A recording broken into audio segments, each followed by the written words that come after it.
Hello my dears, and welcome back to my corner of the internet. I'm Shannon, and today I've got another paranormal type video to share with you guys.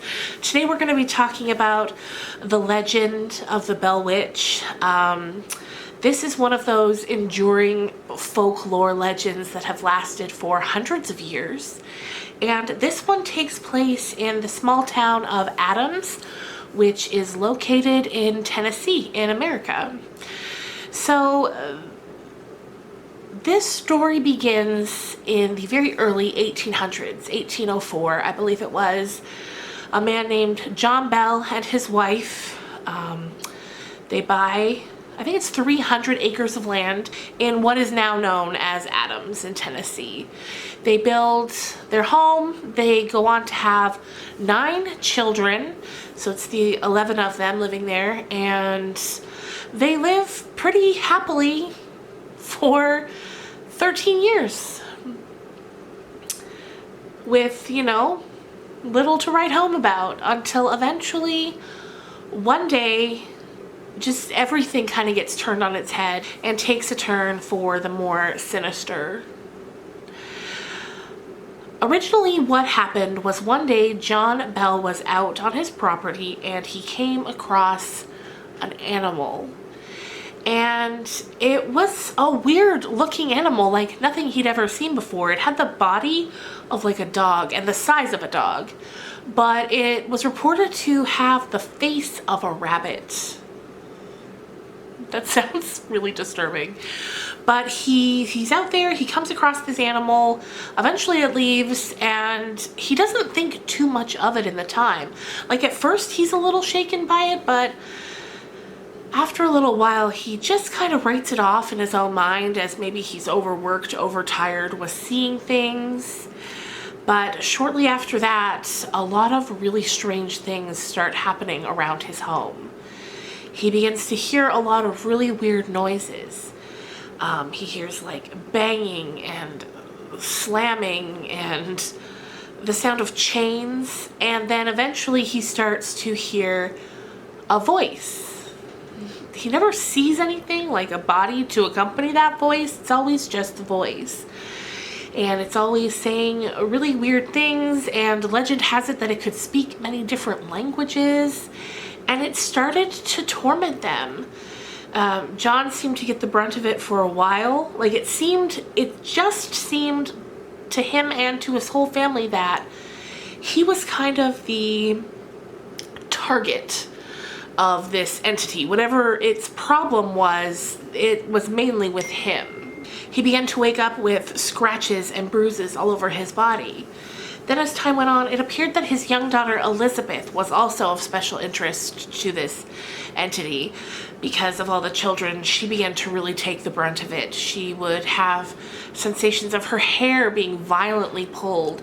She'd get pinched, but no one would be around. She'd wake up with welts and bruises on her arms and her face, and nobody could understand what was happening. And at first they tried to keep it all pretty hush-hush because it sounds crazy, but as time went on, rumors started to spread around town because not only were the Bells hearing this and experiencing this, but their neighbors were starting to hear it too. So that would be really unsettling to hear coming from your neighbor's property. So James Johnston, he was one of the neighbors, and he said that not only could he hear voices coming from the house, he could hear hymns and singing and just really unsettling things that made his blood run cold and, gave him goosebumps because it didn't sound right. It didn't sound of this world. As we spoke about their young child Elizabeth being really tormented by this witch physically, so her name was Elizabeth, but her nickname was Betsy. Not only was she physically harmed by this witch, but she also meddled in her life in really specific and strange ways. As the time went by and it became time for Elizabeth to get married soon, she had her heart set on marrying the love of her life, this young boy who she was just smitten with, and he with her. And the witch came to the family and told her that under no circumstances was that to happen. She would make sure that Betsy and her new husband and the family they created would suffer for generations. And nobody knew why she was saying this or why she was so against the union, but she was. In time, the witch allowed Betsy to marry, but not that boy. She was able to marry a local school teacher later on. At one point, a army general or a military general who would later go on to be a president of the US, his name was Andrew Jackson, he went to visit the family because he had served in the military with John Bell Jr. So as he's going to the house, he's in a horse-drawn carriage and he's bringing some people with him. And as they're going down the road and approaching the home, all of a sudden their carriage stops. Like, it's not like it got stuck in the mud or a wheel came off. No, it just wouldn't go any further. The horses would not take another step. And then all of a sudden they hear the voice, and Andrew Jackson has reported that the witch began to tell them that they couldn't go any further. Eventually, she does make a deal with them, allowing them to continue on their way.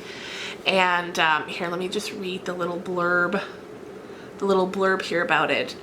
So it says, Andrew Jackson, a champion at the Battle of New Orleans, a hero of the War of 1812, and the 7th President of the United States, did not escape the South without first meeting the Bell Witch. He'd heard as many had the stories of the Bell Witch, and filled with intrigue and curiosity, he led his men to the Bell family property. But as the group got close, a strange thing happened to their wagon. It stopped. It wasn't stuck, a wheel hadn't come dislodged, it was just frozen at the hands of some unseen force. Jackson deduced they'd encountered the Bell Witch and announced as such to his men. A voice without a body responded, "All right, General, let the wagon move on. I will see you tonight."